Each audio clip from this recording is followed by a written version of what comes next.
मात्रा स्पर्शास्तु कौन्तेय शीतोष्णसुखदुःखदा आगमापायिनो नित्याश्तांस्ति तिक्षस्व Bharat. O Arjuna, the contacts of the senses, the cold, the heat, the pain and the pleasure, they come and go. They are impermanent. Endure them. Sukhe dukhe na unmajjanti na tesham kanchim priyam apriyam. They do not sink in happiness and sorrow. Nothing is pleasant or unpleasant to them.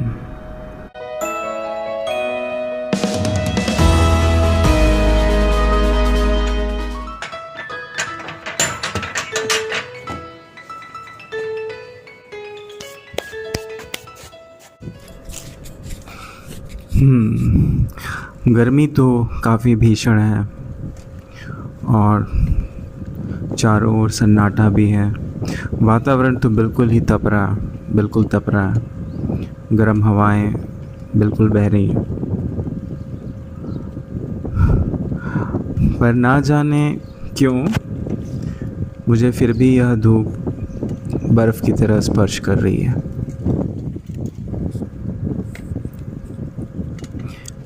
तो फिर क्या धूप बदल गई है?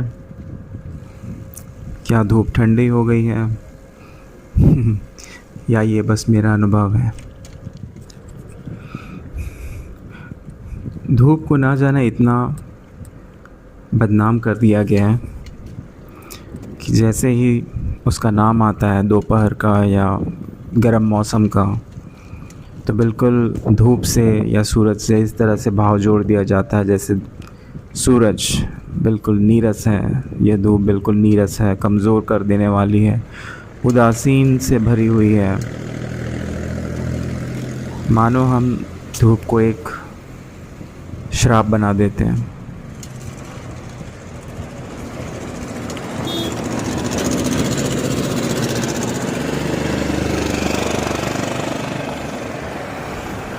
तो वाकई में धूप क्या इतनी धिक्कार योग्य है? चलो पता करते हैं. ख़ास करके गर्मी के मौसम के धूप चिलचिलाती 2-3 बजे के.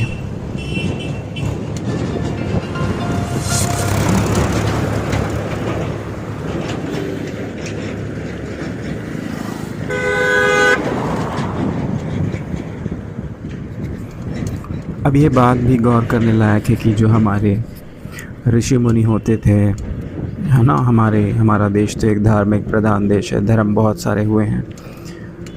तो हमारे ऋषि मुनि भी तो धूप में ही तप करते थे. वो तो सारे द्वंद्वों से ऊपर चले गए होते थे. उन्होंने तो अग्नि को त्यागा नहीं कभी. उन्होंने तो साध लिया मतलब आत्मसात कर लिया. तो फिर वही सूरज उन्हें आशीर्वाद क्यों देता था? वही सूरज आम इंसान के कष्ट का कारण क्यों बन गया? मतलब तात्पर्य यह है कि हम बिल्कुल भी जो दोपहर होता है, दोपहर को सन्नाटे और उदासीनता से जोड़ देते हैं बिल्कुल. तो क्या सूर्य ऋषि मुनियों के लिए अलग था और हमारे लिए अलग? या हमारी दृष्टि बदल गई है? या सूर्य बदल गया? या धूप बदल गई है?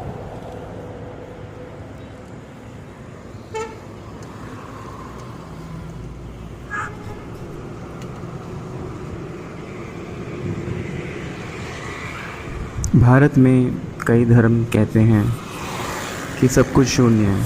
मतलब कि जो हर चरम है, चरम मतलब पोलर अपोजिट्स, सब मन का भ्रम है. ना अत्यधिक सुख सत्य है, ना अत्यधिक दुख सत्य है. तो फिर यह धूप या ठंड अत्यधिक कष्टदायक कैसे हो गई? अब आप कहेंगे कि तुम तो पागल हो, तुम्हें तो दिख रहा है ये धूप है. धूप तो बिल्कुल जलाती है. आप सेना के जवानों से पूछो वो कितने ठंड में रहेंगे, या बिल्कुल एक्सट्रीम बहुत चरम जो होती है, बहुत उच्च कोटि की जो ठंड होती है, बरसात होती है, धूप होती है, सब में रहते हैं वो. तो हाँ, ये तो हालांकि ये प्रश्न है, पर प्रश्न ये भी है कि मनुष्य जो हमारे जो सबके भीतर जो होता है, जो ईर्ष्या होती है, जो जलन होता है, जो लालच होता है, क्या वो भी उतना ही स्पष्ट नहीं है? या फिर आप उसे स्वीकार नहीं करते, बस आप भौतिक चीज़ों को स्वीकार करते हैं या उससे भागते हैं? तो बस यही है कि क्या आप जो दिखाई नहीं देता आप उसे स्वीकार ही नहीं करते हैं, या उसे भ्रम मान लेते हैं, या जो भी है।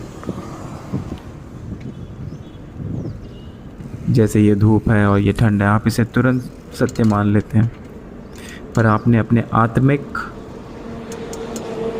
आत्मिक जो कठिनाइयाँ हैं उन्हें आपने कभी भी सत्य नहीं माना। तो पता नहीं, अब हम धूप को भी दोष नहीं दे सकते, क्योंकि धर्म तो यही सिखाते हैं, ना छाया को गुण दे सकते हैं।